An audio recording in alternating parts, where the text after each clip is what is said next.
Shine tech మీ ఇంటిని మరింత అందంగా మార్చాలనుకుంటున్నారా? స్పెషల్ అట్రాక్షన్ తో పాటు లివింగ్ కి perfect solution. UPVC windows and doors, Bontada group. నమస్తే, welcome to Suman TV. Jubilee Hills ఉప ఎన్నిక, రెండు తెలుగు రాష్ట్రాలు కూడా ఈ ఉప ఎన్నికల్లో ఎవరు గెలుస్తారని చెప్పి ఉత్కంఠగా ఎదురు చూస్తున్న పరిస్థితుంది. జూబ్లీ హిల్స్లో ప్రధాన పార్టీలు కాంగ్రెస్, బీఆర్ఎస్, బీజేపీ హోరాహోరీగా ప్రచారం చేస్తున్నటువంటి పరిస్థితి కనిపిస్తోంది. సో గెలుపు మీద ఎవరి ధీమా వాళ్ళు ఉన్నారు. సో దీని గురించి మనం మాట్లాడదాం. కాంగ్రెస్ పార్టీ సీనియర్ నాయకులు, టీపీసీసీ అధికార ప్రతినిధి డాక్టర్ లింగం యాదవ్ గారు ఉన్నారు, మనతో మాట్లాడదాం. సార్ నమస్కారం. లింగం యాదవ్ గారు, ప్రచారం అయితే హోరెత్తిస్తూ ఉన్నారు. చాలా అద్భుతంగా గల్లీ గల్లీ తిరిగి మీ ముఖ్యమంత్రితో సహా మంత్రులు, సీనియర్ నాయకులు ప్రతి ఇంటికి వెళ్ళి ప్రచారం చేస్తూ ఉన్నారు. ఎలాగైనా ఈ సీట్ని గెలిచి తీరాలన్న కసి మీలో కనిపిస్తుంది. కానీ బీఆర్ఎస్ నుంచి కూడా చాలా టఫ్ ఫైటే కనిపిస్తోంది. వాళ్ళు కూడా ఉధృతంగా ప్రచారం చేస్తూ ఉన్నారు. మీకేమన్నా భయం కనిపిస్తుందా? ఈ సీటు మనం కోల్పోయే పరిస్థితి ఏమన్నా ఉందని చెప్పి ఎక్కడో ఒక భయం ఏమన్నా ఉందా మీకు? ముందుగా మీకు, అదేవిధంగా సుమన్ టీవీ ప్రేక్షకులకు నమస్కారం. ఇవాళ కాంగ్రెస్ ప్రజాప్రభుత్వం గౌరవనీయ ముఖ్యమంత్రి రేవంత్ రెడ్డి గారి ఆధ్వర్యంలో ఇవాళ అభివృద్ధి, సంక్షేమము, సామాజిక న్యాయమే ధ్యేయంగా ఇవాళ ప్రజాప్రభుత్వం ఇవాళ ముందుకెళ్ళడం జరుగుతుంది. ఇవాళ ప్రత్యేకించి జూబ్లీ హిల్స్ కాన్స్టిట్యున్సీలో ఇవాళ వచ్చినటువంటి బై ఎలక్షన్లో కాంగ్రెస్ పార్టీ నవీన్ యాదవ్ గారిని క్యాండిడేట్ డిక్లేర్ చేయడంతో ఇవాళ కాంగ్రెస్ పార్టీ విజయం ఖాయమైంది. ఈ యొక్క విజయాన్ని చూసి అంటే కాంగ్రెస్ పార్టీ ఎట్లయినా ఇవాళ జూబ్లీ హిల్స్ బై ఎలక్షన్లో గెలుస్తుందనే కుట్రలు, కుతంత్రాలతోటి ఇవాళ బీఆర్ఎస్ నాయకులు ఫ్రస్ట్రేషన్లో ఏది పడితే అది మాట్లాడుతున్నారు. ఇవాళ వాళ్ళు ఎన్ని మాట్లాడినా ఏం చేసినా కూడా ఇవాళ జూబ్లీ హిల్స్ ప్రజలకు కావాల్సింది అభివృద్ధి, సంక్షేమం కావాలి. ఇవాళ ప్రజాప్రభుత్వం రేవంత్ రెడ్డి గారి ఆధ్వర్యంలో ఇవాళ ఈ ప్రభుత్వం 2 సంవత్సరాల్లో, దాదాపు 2 సంవత్సరాల్లో జూబ్లీ హిల్స్ కాన్స్టిట్యున్సీకి ప్రత్యేకంగా మేము చేసినటువంటి అభివృద్ధి కార్యక్రమాలు, సంక్షేమ కార్యక్రమాలు, ఇవాళ నవీన్ యాదవ్ అనే యువకుడు, స్థానికుడు, ఇవాళ బడుగు బలహీన వర్గాలకు సంబంధించినటువంటి ఒక నాయకుడు నిత్యం ప్రజలకు, జూబ్లీ హిల్స్ కాన్స్టిట్యున్సీ ప్రజలకు అందుబాటులో ఉండి ఏ సమస్య వచ్చినా ఒక అన్నగా, తమ్ముడిగా, తమ బిడ్డగా ఇవాళ జూబ్లీ హిల్స్ ప్రజలు ఇవాళ కొనియాడుతున్నటువంటి సందర్భం మనం చూస్తున్నాం. అందుకే ఏదేమైనా వీళ్ళు ఎన్ని చేసినా కూడా ఇవాళ గెలిచేది కాంగ్రెస్ పార్టీ, గెలవబోయేది నవీన్ యాదవ్ గారు. మీరు ఇంతకుముందు బీఆర్ఎస్ ఫ్రస్ట్రేషన్లో ఉందంటున్నారు. కానీ ఫ్రస్ట్రేషన్లో ఉన్నది కాంగ్రెస్ పార్టీ, ఫ్రస్ట్రేషన్లో ఉన్నది ముఖ్యమంత్రి రేవంత్ రెడ్డి అని చెప్పి బీఆర్ఎస్ చెప్తుంది, కేటీఆర్ గారు చెప్తా ఉన్నారు. ఆ ఫ్రస్ట్రేషన్లోనే చెత్త గురించి మాట్లాడినప్పుడు చెత్త నా కొడక అని ఒక బూతు పదాన్ని కూడా మాట్లాడారు. దాన్ని కూడా ప్రస్తావిస్తూ ఫ్రస్ట్రేషన్లో ఎవరుందో ప్రజలకు అర్థమవుతుందని చెప్పి కేటీఆర్ అంటున్నారు. తీయండి, ఇవాళ అసలు బూతు భాష గురించి మాట్లాడుకుంటే మీకు తెలియంది కాదు, తెలంగాణ సమాజానికి తెలియంది కాదు. అసలు కేసీఆరే కదా బూతు భాషకు ఆద్యుడు. ఆయన మాట్లాడినటువంటి మాటలు ఇంకా కూడా తెలంగాణ ప్రజలకు ఇంకా కూడా చెవులల్లో మారుమవుతూనే ఉన్నాయి. అసలు కేటీఆర్ కూడా ఇవాళ నేను అదే చెప్తున్నా, అంటే అధికారం కూలిపోయిన తర్వాత ఒక ఫ్రస్ట్రేషన్లో ఏది పడుతుంది మాట్లాడుతుండు కేటీఆర్. మరి 10 ఏళ్ళ అధికారంలో ఉన్నావు, ఆనాడు మున్సిపల్ శాఖ మంత్రిగా నువ్వే ఉన్నావు కదా, మరి ఎందుకు హైదరాబాద్ని ఈ డెవలప్మెంట్ చేయలేదు? ఎందుకు ప్రత్యేకించి జూబ్లీ హిల్స్ కాన్స్టిట్యున్సీలో స్లమ్ములు అలాగనే ఉన్నాయి? ఎందుకు రోడ్లు మరమ్మతులు చేయలేదు? ఎందుకు డ్రైనేజ్ సిస్టమ్ ఎందుకు చేయలేదు?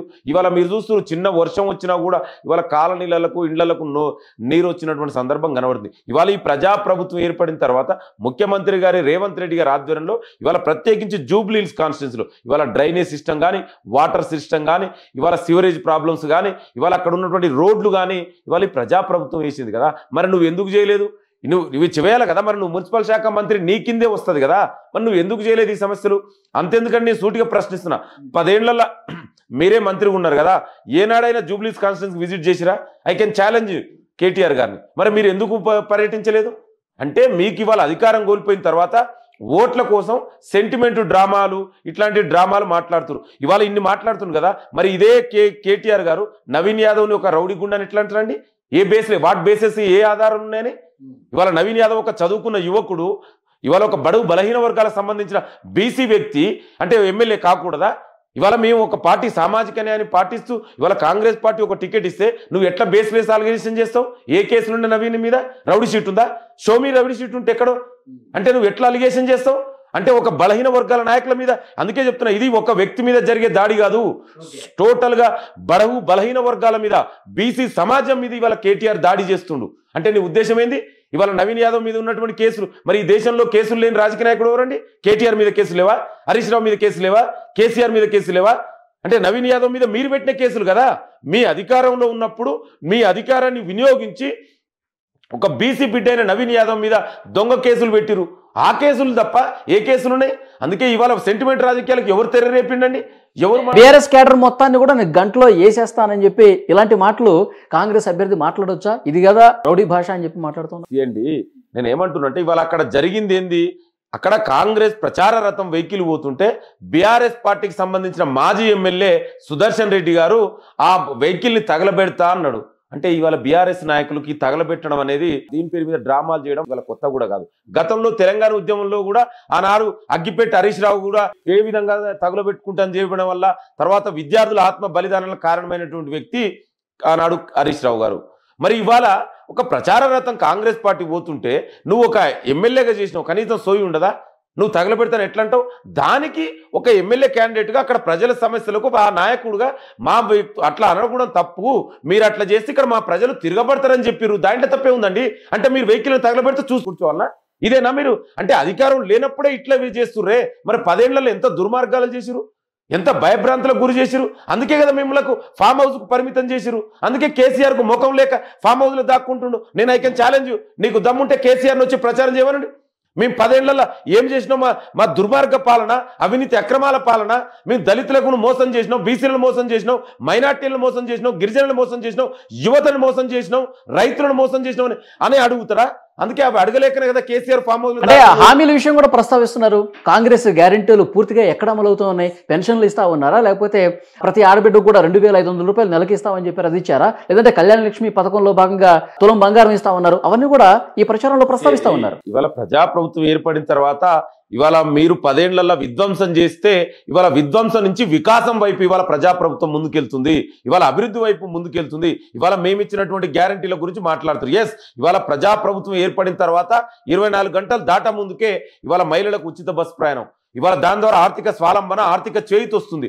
రాజీవ్ ఆరోగ్యశ్రీ 10 లక్షలు, ఇవాళ 500 రూపాయలకే గ్యాస్ కనెక్షన్, 200 యూనిట్ల వరకు ఉచిత విద్యుత్తు. ఇవాళ అదేవిధంగా సన్న బియ్యం, ఇవాళ గతంలో సన్న బియ్యం అనేది పేద వర్గాలు తినడం అనేది చాలా కష్టంగా ఉండేది. ఇవాళ సన్న బియ్యాన్ని ఇవాళ ఉచిత పంపిణీ జరుగుతుంది. అదేవిధంగా రైతులని ఏకకాలంలోనే 22,000 కోట్ల రూపాయలు రుణమాఫీ చేసిన చరిత్ర కాంగ్రెస్ ప్రజాప్రభుత్వానికి. సన్న ఓట్లకు 500 రూపాయలు బోనస్ ఇచ్చినటువంటి చరిత్ర కాంగ్రెస్ ప్రజాప్రభుత్వానికి. అదేవిధంగా యువతకు ఉద్యోగాలు, ఇవాళ ఈ ప్రజాప్రభుత్వం ఏర్పడిన తర్వాత సంవత్సర కాలంలోనే 60,000 ఉద్యోగాలు, ఇప్పటి వరకు దాదాపు 70,000 ఉద్యోగాలు ఇవాళ ఇచ్చినటువంటి చరిత్ర కాంగ్రెస్ ప్రజాప్రభుత్వంది. ఇవాళ ఇంద్రం ఇండ్లు, మరి ఆనాడు కేసీఆర్ ఏమన్నాడు? అల్లుడు వస్తేడుంటాడు, కూతురు ఏడమనుకుంటుంది, కోడలు ఎక్కడుంటుంది అన్నాడు. మరి ఎందుకు గట్టిలేదు? డబుల్ బెడ్రూమ్ ఏమైంది? ఇవాళ దళిత ముఖ్యమంత్రి అన్నాడు. దళిత ముఖ్యమంత్రి ఏమైంది? 10 ఏళ్లలో దళితులకు 3 ఎకరాలు, ఇంటికో ఉద్యోగం, KG to PG, ఉచిత విద్య, నిరుద్యోగ వృత్తి, ఇవన్నీ ఎక్కడ పోయినండి? మహిళలకు, గిరిజనులకు, ముస్లింలకు 12% రిజర్వేషన్ అన్నాడు. మీరు చేయలేదు. ఇవాళ ప్రజాప్రభుత్వం సంవత్సరాల కాలంలోనే 2 సంవత్సరాలు దాదాపు ఇవాళ ఇచ్చినటువంటి గ్యారంటీలు అమలు చేస్తున్నాం. మీరు తెలంగాణ మిగులు బడ్జెట్ రాష్ట్రాన్ని అప్పుల పాలు చేసిరు. ఇవాళ ఒకవైపు అప్పులు కట్టుకుంటూ ఇంకొక వైపు సంక్షేమం, అభివృద్ధి, ఆ విధంగా ప్రజాప్రభుత్వం ముందుకెళ్తున్నాం. అందుకే మేము అంటున్నాం, చేతనైతే కేసీఆర్ని రమ్మనండి. మీ 10 ఏళ్ల పాలన పైన, మా 2 సంవత్సరాల పాలన పైన చర్చ పెడతాం. జూబ్లీస్ ప్రజలే డిసైడ్ చేస్తారు. మాకు నమ్మకం ఉంది, విశ్వాసం ఉంది. మేము ఏం చేసినాం? ఎందుకంటే జూబ్లీస్ ప్రజలే ఇవాళ సమాధానం చెప్తారండి. ఇది ఒక బై ఎలక్షన్స్. ఇవాళ బై ఎలక్షన్ ప్రత్యేకించి జూబ్లీస్ కాన్స్టిట్యూన్సీ నువ్వేం చేసినావు చెప్పు. నువ్వేం చేసినావు చెప్పమంటే చెప్తాం. మేము రోడ్లు వేసినాం, సీవరేజ్ చేసినాం, ఇవాళ డ్రైనేజ్ సిస్టమ్ బాగు చేసినాం, ఇవాళ సన్న బియ్యం ఇస్తున్నాం, మొన్ననే ఇండ్లు ఇస్తున్నాం, ఇంద్రం ఇండ్లు. మీరు ఇవన్నీ చేయలే కదా. అందుకే దయచేసి ఏదో వేగ్గా మాట్లాడితే మీరు బాకీ ఉన్నారు. ఇవాళ కల్వకుంట్ల కుటుంబం, కేటీఆర్ తెలంగాణ ప్రజలకు బాకీ ఉన్నారు. 10 ఏళ్లలో మీరు విధ్వంసం చేసిరు కదా. ఓకే, ముందు మీ బాకీల గురించి మాట్లాడండి. ముస్లిం మైనార్టీలకి అసలు కాంగ్రెస్ పార్టీ ఏమి చేసింది? మేము 2 సంవత్సరాలు ఇప్పుడు ఈ పాలన పూర్తి చేసుకుంటున్నటువంటి సందర్భంగా పదే అసలు మీ క్యాబినెట్లో ముస్లిం మంత్రి ఎక్కడ అని చెప్పి మేము క్వశ్చన్ చేస్తే ఇప్పుడు అజారుద్దీన్ని తీసుకొచ్చి మంత్రిని చేసినటువంటి పరిస్థితి ఉంది. అంటే ఇక్కడ జూబ్లీహిల్స్లో ముస్లిం ఓటర్స్, ముస్లిం కమ్యూనిటీ ఎక్కువ ఉంది కాబట్టి కేవలం ఓటు బ్యాంక్ రాజకీయాల కోసమే, ముస్లిం ఓట్లను దండుకోవడం కోసమే అజారుద్దీన్ని మంత్రి చేశారు తప్ప అసలు ఏమన్నా ప్రేమ ఉందా ముస్లింల గురించి అని మాట్లాడతాం. ఏంటి ఇవాళ ముస్లింల గురించి కానీ లేదా ఇతర మతస్థులు ఇతర కులాల గురించి ఇవాళ కాంగ్రెస్ పార్టీ అంటేనే సబ్బండ వర్గాలు సామాజిక న్యాయం పాటించే పార్టీ కాంగ్రెస్ పార్టీ. ఇవాళ మంత్రిని ఎవరిని ఎప్పుడు చేయాలనేది ముఖ్యమంత్రి గారికి ఉన్నటువంటి ఒక డిస్క్రిప్షన్ పవరు. దాని ఆధారంగానే ముఖ్యమంత్రి గారు డిసైడ్ చేసి ఇవాళ కాంగ్రెస్ పార్టీ నుంచి ముస్లింలు ప్రత్యేకించి ఎమ్మెల్యేలుగా ఎవరు లేరు. సో ఇవాళ ఎమ్మెల్సీ చేసుకొని మంత్రి చేసుకున్నాం, దాంట్లో మీకు వచ్చిన నష్టం ఏంది? అంటే ముస్లింలు మైనార్టీలు మంత్రి ఉండొద్దనా? ఇదే కుట్ర చేసిన అందుకే ఇవాళ బీజేపీ బీఆర్ఎస్ కలుసుకొని ఎలక్షన్ కమిషన్ కంప్లైంట్ చేసిరు, అయినా కూడా ఆగలే కదా. ఎలా అంటే నేనేమంటున్నా, మరి ఇదే బీఆర్ఎస్ నాయకులు గతంలో ముస్లింలకు 12% రిజర్వేషన్ ఇస్తున్నారు, మరి ఎందుకు ఇవ్వలేదండి? 10 ఏళ్ళు చేసిరు కదా, మీరు అధికారంలో ఉన్నారు కదా, మరి 12% రిజర్వేషన్ ఏమైంది? ఇవాళ ఆనాడు కాంగ్రెస్ పార్టీ మైనార్టీలు ప్రత్యేకించి ముస్లింలకు మైనార్టీలకు 4% రిజర్వేషన్ ఇస్తే ఇవాళ 4% ద్వారా చదువుకొని విద్యలో ముస్లింలు ప్రత్యేకించి మైనార్టీ యువత ఇవాళ డాక్టర్లుగా, ఇంజనీర్లుగా, మెడికోలుగా ఎంతో మంది అభివృద్ధి ప్రతంలోకి వచ్చారు కదా. ఇవాళ మేము ఇచ్చిన మాకు చిత్తశుద్ధి ఉందండి. దయచేసి మీరు ఎంతసేపు ఇవాళ అదే చెప్తున్నా, కేటీఆర్కు బీఆర్ఎస్ నాయకులు ఓడిపోతామనే భయం చుట్టుకుంది జూబ్లీస్లో. ఏదైనా ఒక సెంటిమెంట్ తోటి రాజకీయాలు చేయాలి, భావోద్వేగాల పేరు మీద రాజకీయాలు చేయాలని వాళ్ళు ఏదో ప్లాన్ చేస్తున్నారు. కానీ జూబ్లీస్ ప్రజలు చాలా చైతన్యమైనటువంటి ప్రజలు, విజ్ఞులు. భావోద్వేగాలకు జూబ్లీస్లో తావు లేదు. ఇక్కడ కావాల్సింది అభివృద్ధి. ఆ అభివృద్ధి కాంగ్రెస్ పార్టీ ద్వారా మాత్రమే సాధ్యమవుతుంది. అందుకే ఇవాళ జూబ్లీస్ ప్రజలందరూ కూడా నవీన్ యాదవ్ వైపు, జూబ్లీస్ ప్రజలు కాంగ్రెస్ పార్టీ వైపే ఉన్నారంటారా? ఎగ్జాక్ట్లీ. ఓకే, ఇంకా డౌట్ అవసరం లేదండి.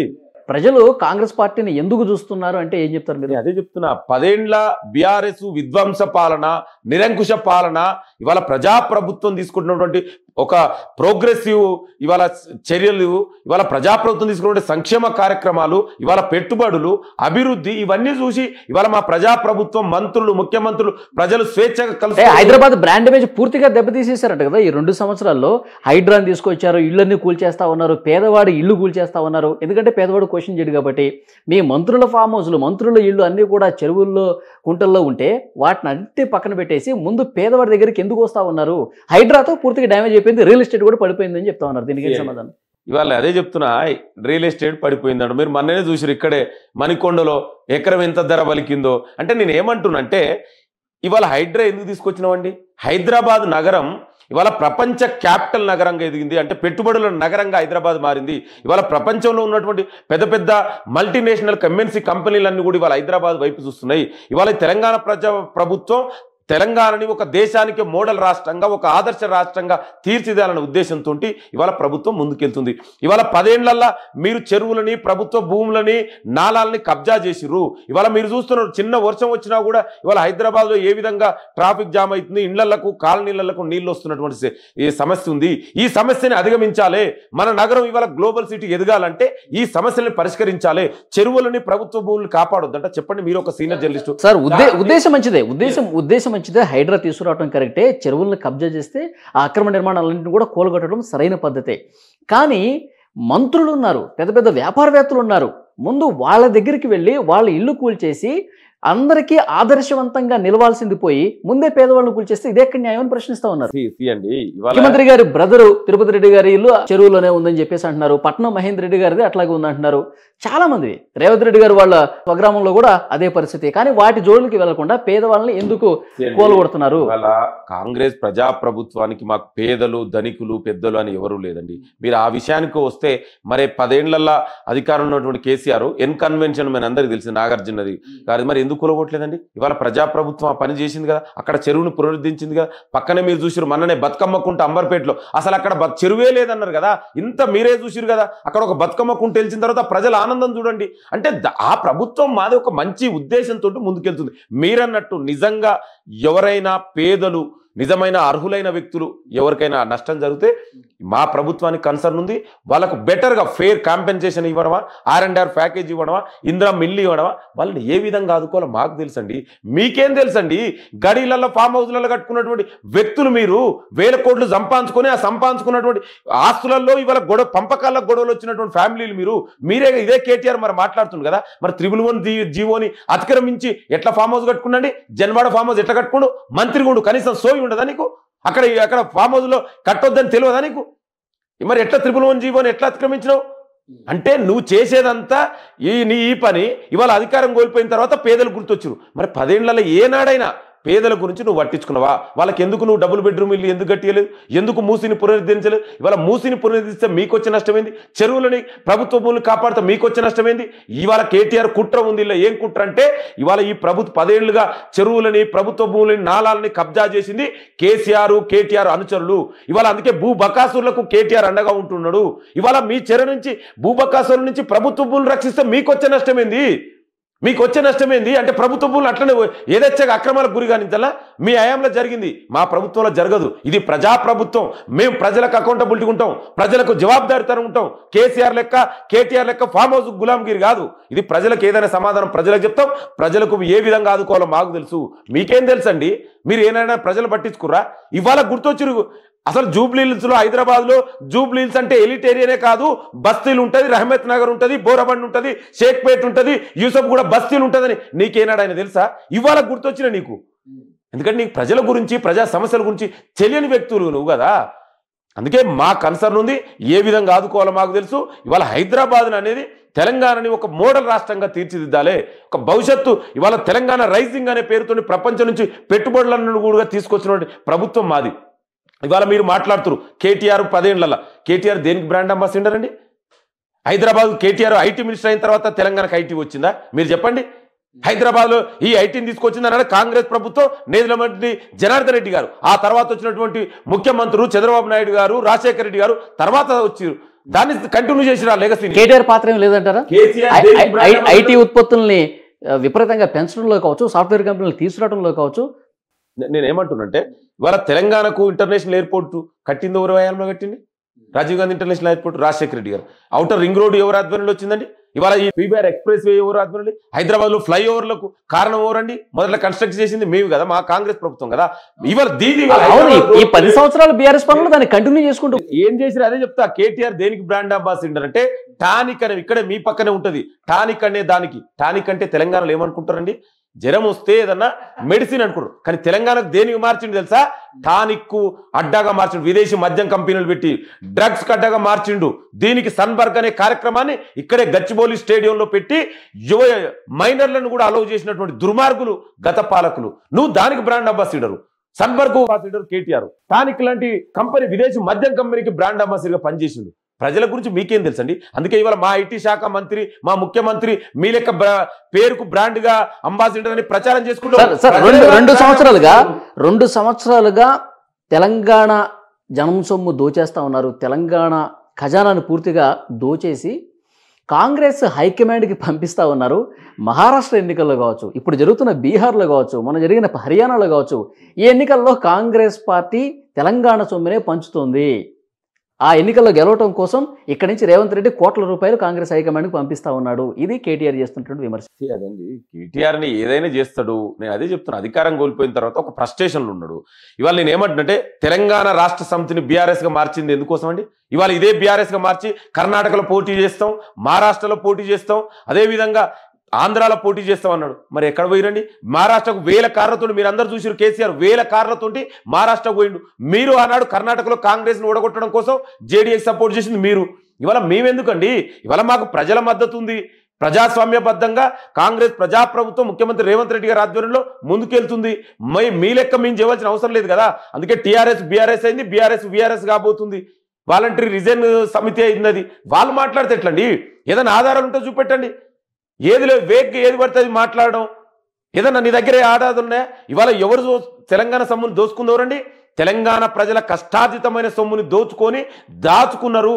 ఆ దాచుకున్న వాటాలలో ఇవాళ డిఫరెన్సెస్ రావడం వల్లనే కవిత బయటకు పోయింది కదా. స్వయంగా కేసీఆర్ కూతురే చెప్పింది కదా, 1000 కోట్లు కాళేశ్వరంలో అవినీతి జరిగింది, హరీష్ రావు గారు ఈ 1000 కోట్లు సంపాదించుకున్నారని నేనో మీరో కాదు కదా, స్వయంగా కేసీఆర్ కూతురు కవిత చెప్పింది. మేము మొదటి నుంచి అదే చెప్తున్నాం. కాళేశ్వరం నుంచి మొదలు పెట్టుకుంటే కాదేది అవినీతికి అనర్హం అన్నట్టు ఎక్కడ చూసినా 10 ఏళ్లలో ప్రజల సొమ్మును దోచుకొని దాచుకున్నారు, ఫామ్ హౌజులు కట్టుకున్నారు, 1000 కోట్లు సంపాదించుకున్నారు. ఆ వాటాల పంచాయితే కదా. ఇవాళ కవిత గారు ముందు సొంత మీ చెల్లె చెప్పినటువంటి విషయాల గురించి సమాధానం చెప్పు.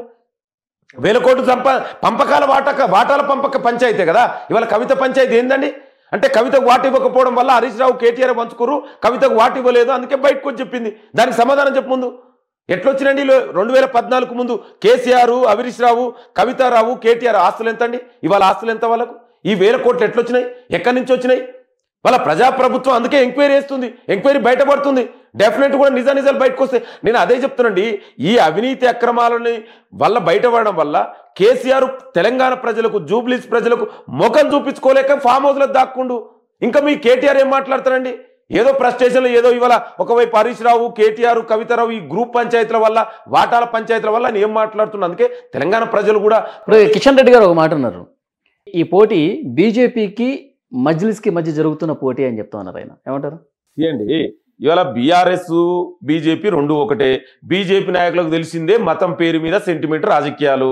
ఇవాళ అందుకే చెప్తున్నా, జూబ్లీస్ ప్రజలకు కావాల్సింది మతం పేరు మీద రాజకీయాలు, భావోద్వేల రాజకీయాలకు ఇక్కడ కాలం చెల్లింది. ఇవాళ ఎవరండి గతంలో కాంగ్రెస్ పార్టీ మెజార్టీ స్థానాలు గెలవకుండా కుట్ర చేసి పార్లమెంట్ స్థానంలో బీజేపీ 8 సీట్లు గెలవడానికి కారణం ఎవరు? బీఆర్ఎస్ కదా. బీజేపీ 8 సీట్లు గెలిస్తే 7 చోట్ల బీఆర్ఎస్ డిపాజిట్ పోయింది. మీ ఇద్దరి మధ్యలో లోపకారి ఒప్పందం కదా. ఇవాళ కవిత గారికి బెయిల్ రావడం కోసం ఇదే కేటీఆర్, హరీష్ రావు ఢిల్లీ పోయి ఏం చేసిరో, ఎవరిని కలుసుకురో మాకు తెలియదా? తెలంగాణ ప్రజలు మర్చిపోయిరా? మనందరం చూస్తున్నాం కదా. ఇదే బండి సంజయ్ని అధ్యక్షుని తీసేసి ఎవరిని పెట్టిరో ఇవాళ ఎవరికి తెలియదు. కిషన్ రెడ్డి ఎవరు ఏజెంటో తెలంగాణ ప్రజలే తెలియదా? అందుకే తెలంగాణ ఇవాళ కిషన్ రెడ్డి గారు దమ్ముంటే కేంద్ర మంత్రి అండి. ఇవాళ జూబ్లీస్ కాన్స్టిట్యున్సీ సికింద్రాబాద్ పార్లమెంట్ కిందకి వస్తుంది. నీకు దమ్ముంటే చేతనైతే కేంద్ర మంత్రి కదరా, కేంద్ర మంత్రి లెక్క మాట్లాడుతున్నావు. నువ్వు ఎన్ని నిధులు తెచ్చినావు చెప్పండి జూబ్లీస్ ప్రజలకు, రండి చర్చ పెడదాం. ఆయన అంటే ఒక కేంద్ర మంత్రి అనే సోయి కూడా మర్చిపోయి మాట్లాడితే ఏం మాట్లాడతామండి మనం? ఇదే నాయన కేంద్ర మంత్రి మాట్లాడేది. నీకు చేతనైతే కేంద్రం నుంచి నేను ఇన్ని వేల నిధులు తెచ్చినా, ఇంత అభివృద్ధి చేసిన జూబ్లీస్ కాన్స్టిట్యున్సీ అని చెప్పే దమ్ముందా? అందుకే అవి ఏం చెప్పాడు, ఏదో కావాల్సుకొని బీఆర్ఎస్కు బీజేపీ ఒప్పందంలో భాగంగా ఇవాళ కాంగ్రెస్ పార్టీని ఆయన, అందుకే కిషన్ రెడ్డిని పట్టించుకునే స్థాయిలో ఇవాళ తెలంగాణ ప్రజలు కానీ జూబ్లీ ప్రజలు లేరు. ఆయన చేతనైందల్లో ఒకటే, కాంగ్రెస్ పార్టీని తిట్టడం, బీఆర్ఎస్ పార్టీకి మేలు చేయడం. అందుకే కారు కమలం రెండు ఒకటే. కేసీఆర్, కేటీఆర్, కిషన్ రెడ్డి వాళ్ళిద్దరు వేరు కాదు. కేటీఆర్, కిషన్ రెడ్డి ఇద్దరు ఒకటే. వీళ్ళు ఎన్ని కుట్రలు చేసినా, వీళ్ళు ఎన్ని ఇట్లాంటి డ్రామాలు తెరలేపినా కూడా జూబ్లీస్ ప్రజలు వీళ్ళ డ్రామాలని, వీళ్ళు మాట్లాడే మాటలు పట్టించుకునే సిచ్యువేషన్ లో లేరు. వాళ్ళ తెలంగాణ ప్రజలు, జూబ్లీస్ ప్రజలందరూ కూడా ఇవాళ నవీన్ యాదవ్ వైపు ఉన్నారు, కాంగ్రెస్ పార్టీ వైపు ఉన్నారు. మీరు మార్క్ మై వార్డు, అత్యధిక మెజార్టీతో ఇవాళ జూబ్లీస్ లో గెలవబోయేది నవీన్ యాదవ్ గారు. కానీ 2 పార్టీలతో కంపేర్ చేస్తే కాంగ్రెస్ పార్టీ బీసీ అభ్యర్థికి ఇచ్చారు, తర్వాత మజ్లిస్ కూడా మీకు మద్దతు తెలిపింది. సో మైనార్టీ ఓట్లు కూడా, బీసీ ఓట్లు ఇవన్నీ కలిసి మీకు మంచి ఫ్యాక్టర్గా కొంచెం బలం పుంజుకునే విధంగా పరిస్థితి కనిపిస్తోంది. గెలుపు మీద చాలా ధీమాగా ఉన్నారు. కానీ కేటీఆర్ గారు ఏం చెప్తారంటే, అసలు ఆయన బలమైనటువంటి అభ్యర్థి కాదు నవీన్ యాదవ్ అని చెప్తున్నారు. ఆయన గత కొన్నాళ్లుగా పోటీ చేసినా, ఆయన కార్పొరేటర్గా పోటీ చేసినా, తర్వాత మజ్లిస్ ఎంఐఎం నుంచి ఎమ్మెల్యే కంటెస్ట్ చేసినా, ఆయన ఇండిపెండెంట్గా పోటీ చేసినా అన్ని ఓటములే కదా. ఒక్కసారి కూడా గెలిచిన పరిస్థితి లేదు కదా. ఇప్పుడు కూడా బీఆర్ఎస్ఏ గెలుస్తుంది. గతంలో 16,000 ఓట్ల మెజార్టీ వస్తే బీఆర్ఎస్కి, ఇప్పుడు అంతకు రెట్టింపు మెజార్టీ రాబోతుంది. 14వ తారీఖు మనం మాట్లాడుకుందాం అని చెప్తున్నాడు ఆయన.